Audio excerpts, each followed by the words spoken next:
Welcome, everybody, to the Small Fleet and Owner Operator Summit. I'm Thomas Wasson, Enterprise Trucking Carrier here at FreightWaves. Super excited to bring on Marc El Khoury, co-founder and CEO of trucking tech startup aifleet. Going to be talking a lot today, at least in this fireside chat, how this one tech startup is actually revolutionizing the trucking industry. And so we will begin with that. Marc, absolute pleasure to get to connect with you again as well. Thanks a lot for having me, Thomas. Great to be back. Diving in, founder's story. It's a trucking tech startup. You've recently completed some raises. Tell us a little bit about what drove you to go into trucking for the startup, and a little bit about the origin stories. Yeah, that sounds good. So before trucking, I used to work in management consulting, and it just happened to be working with different trucking companies on either their profitability or on acquisitions of trucking company. And so that's really how I got my way in. What was interesting, though, is that as I started working with larger and larger fleets, what we saw was how the driver turnover problem was often mischaracterized as driver shortage problem. And when we started digging into that a little bit, what we saw is that, small and large carriers have, of course, a lot of drivers to hire from, but it was really retaining those drivers that was the big problem. And a lot of the incentives that were being put into driver retention were really, at the end of the day, just a utilization problem. So as a consultant looking into, okay, why are all these drivers quitting? What we saw is actually fairly simple. Whenever drivers are just not making enough money or not getting home on time, the drivers would quit. And of course, getting drivers home on time is pretty hard when your job is to try to utilize them as much as possible. What we actually saw, though, is that technology was really missing in trucking. A lot of the very tough decisions, like which load to put on which truck, that's an easy problem if you have a couple assets. When you have over 15 or 20 trucks, that's actually a very hard mathematical problem that we usually solve manually. And so, of course, amazing humans, but humans still are solving this problem without or with very little optimization technology. And so the idea behind aifleet when I met my co-founder was, how can we really automate the order acceptance and the planning process from the human in a way and put it into technology, not only so that we automate more of the workflows of operations, but so that we can optimize the utilization of the driver. I saw you've interviewed David Carell from MIT a couple times, who talks about how drivers drive anywhere from 5 to 7 hours a day relative to their 11 hours. That is really the challenge that we are trying to solve. How do we maximize the driver utilization so that drivers get paid more? And once they get paid more, how do we get them home more often? And then once you get them home more often, how do you make sure they get the respect that they deserve?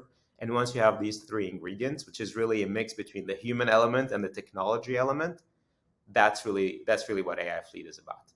Building the tech and the human element so that to maximize the driver utilization. I feel like a lot of things in freight tech, we're focusing so much on like a TMS. How do I run my business? How do I do everything other than the most important thing, which is, am I picking the correct loads? And am I making sure that this asset, which I pay on for every single day, can be calculated? Am I actually doing the best I can with it?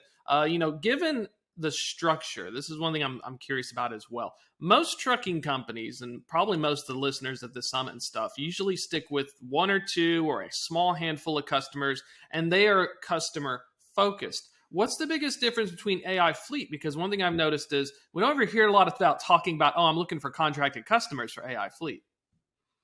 And we, of course, we are, as any carrier, we're looking for both. We're looking for flexibility and we're looking for stronger relationships.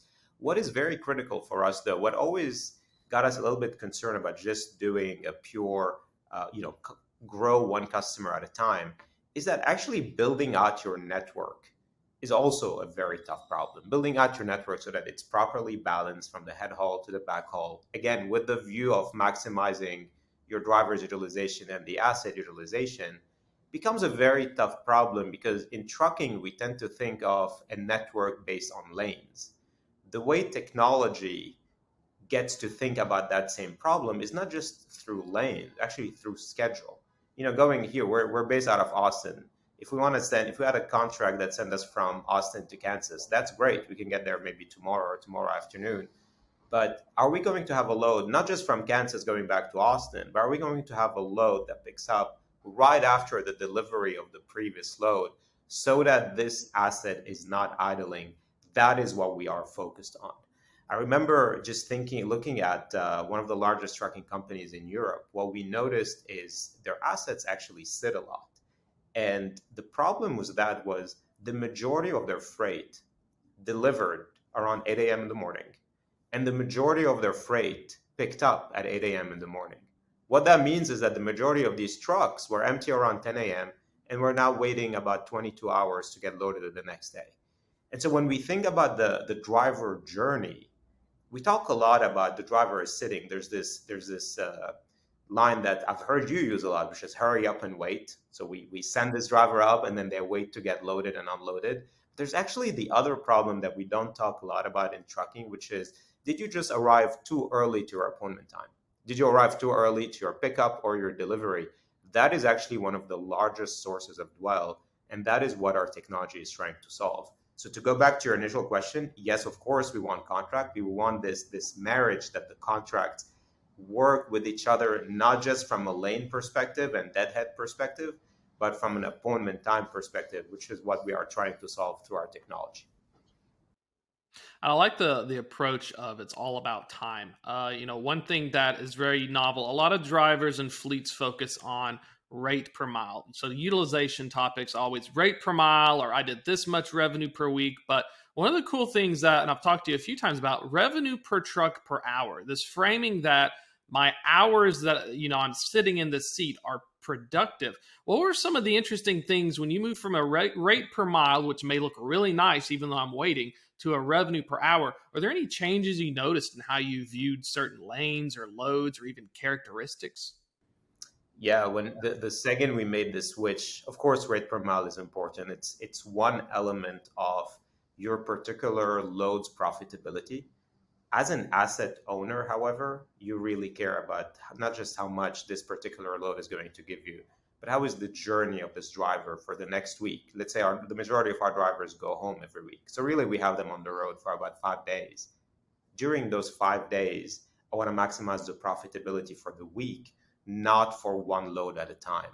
And moving from rate per mile to almost rate per hour allows us to do both. And so what ends up happening, one of the biggest differences is that some loads that could look very unattractive from a rate per mile perspective could actually look attractive from a rate per hour perspective.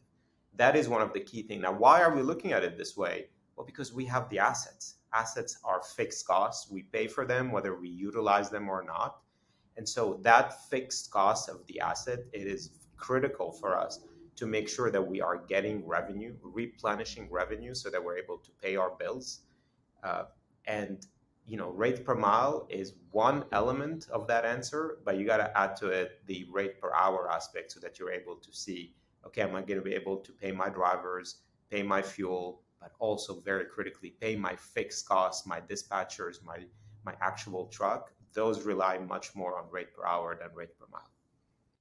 And this leads into turnover. One of the biggest issues is not only, trucking is very good at convincing people, well, I want to come in, I want to make some money. This is, this may be a tough job, but dealing with the lifestyle on the road as well.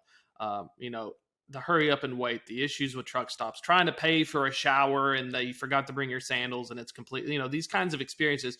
What are some of the things, talking about the technology and the human side, is there anything within the business model that can help in the turnover fleet, the AI fleet has done, or notice that works really well based on the traditional thing, which is I'm just going to get you a newer truck, or maybe I'll just, get you home once every 3 weeks instead of 4, that kind of stuff.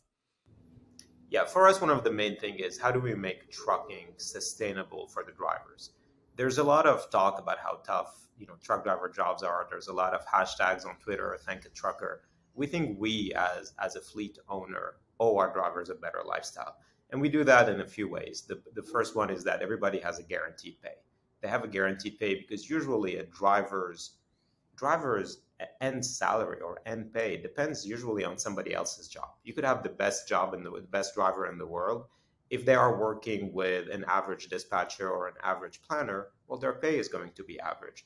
We do not believe that the drivers should pay for how good their dispatcher is.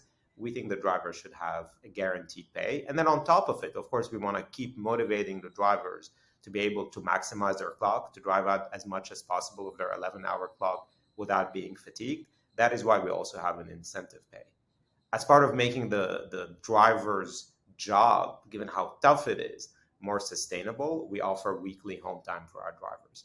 Now, that's a very tough thing to do, which is to maximize utilization while making sure your drivers are home on time. This is where our technology comes into place. We are able to not only ride drivers home every single week, we're able to sometimes ride them home with a load as well, right? So that we are able to truly maximize the utilization of the asset.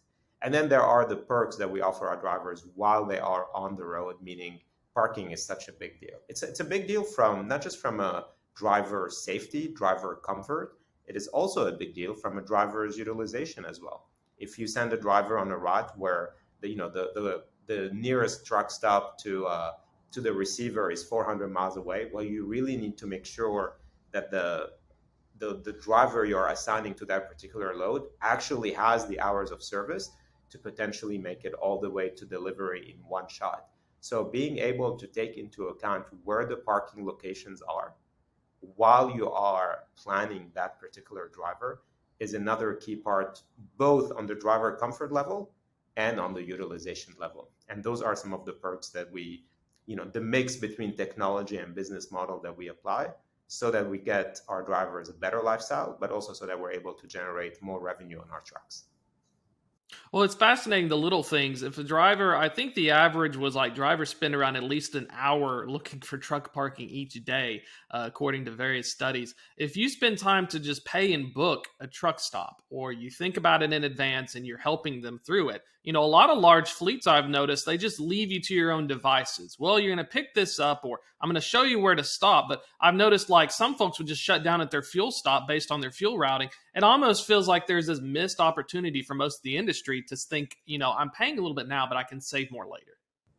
Absolutely. And we understand it, right? Meaning a lot of drivers, when they first start working with us and maybe they don't understand quite well their benefits, they would say, well, I got to shut down. I know I have 4 hours left on my clock, but I don't want to be, on the East Coast at 8 p.m. looking for a truck stop. So I'm here, I'm fueling, there's parking, so I'm just going to park here. And so definitely what we offer is that 4 hours that you waste on your clock. You do that every day. That's about 20 hours a week. You never get those driving hours back, right?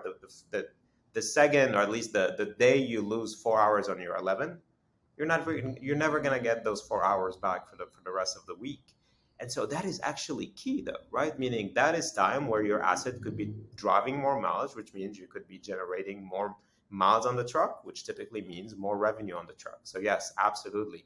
We want the drivers to feel two things. We want them to feel motivated to drive as many miles as possible and generate for the company as much revenue as possible so that we get paid and they get paid. But we also owe them the feeling of being secure and safe on the road. And that you could do by pre-booking parking for your drivers. And that is something that we do. We can help them see, is this next truck stop going to have parking available? And if there's only a few parking spots left, we are always more than happy to book those in advance through a reserve parking, for example. Even if we pay for those out of pocket, making sure the driver is safe, making sure the drivers feel safe is definitely worth that.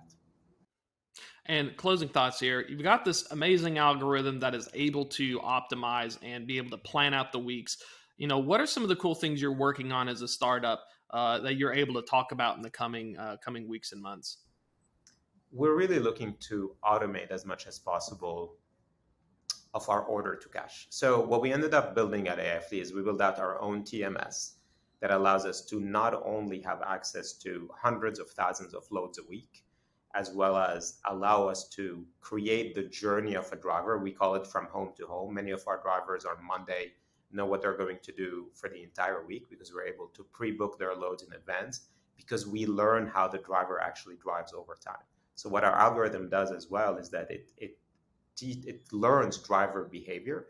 Because if you and I were driving a truck, we would drive it differently. We would drive it at different speeds. We would take breaks at different times. We would take length of breaks that are different. And it's very It's very wrong, we believe, to plan a driver like they are a truck. Every driver drives a little bit differently. And so we allow our algorithm to tweaks its recommendation based on actual driving behavior. So that's really on the optimization side. But then on the automation side, we think and we continue building the opportunity to truly automate order to cash, from order acceptance, order entry, invoicing, identifying if the load has been collected. We're also building out our own, call it maintenance tool as well, so that we know which truck is in the shop, how long has it been in the shop, how is the bill, how should the maintenance bill change depending on how long the truck has been in the shop. All of those are part of our view that we should be optimizing as much as possible of our asset utilization and driver utilization. But the other part of our job is how do we automate as much as possible of our operations. Perfect. Marc, if folks want to learn more about AI Fleet, learn more about it, join the team, invest, or check it out, what's the best way to get in contact with you all? The best way is to check out our website, aifleet.com, and then this is where you'll find the contact information to reach out to us. Thank you so much, Marc. That's going to be a wrap for this Fireside Chat. Definitely check them out when you can. AI Fleet, they're out of Austin. Got a lot more stuff coming up in the Small Fleet Owner Operator Summit. Stay tuned. We'll be right back.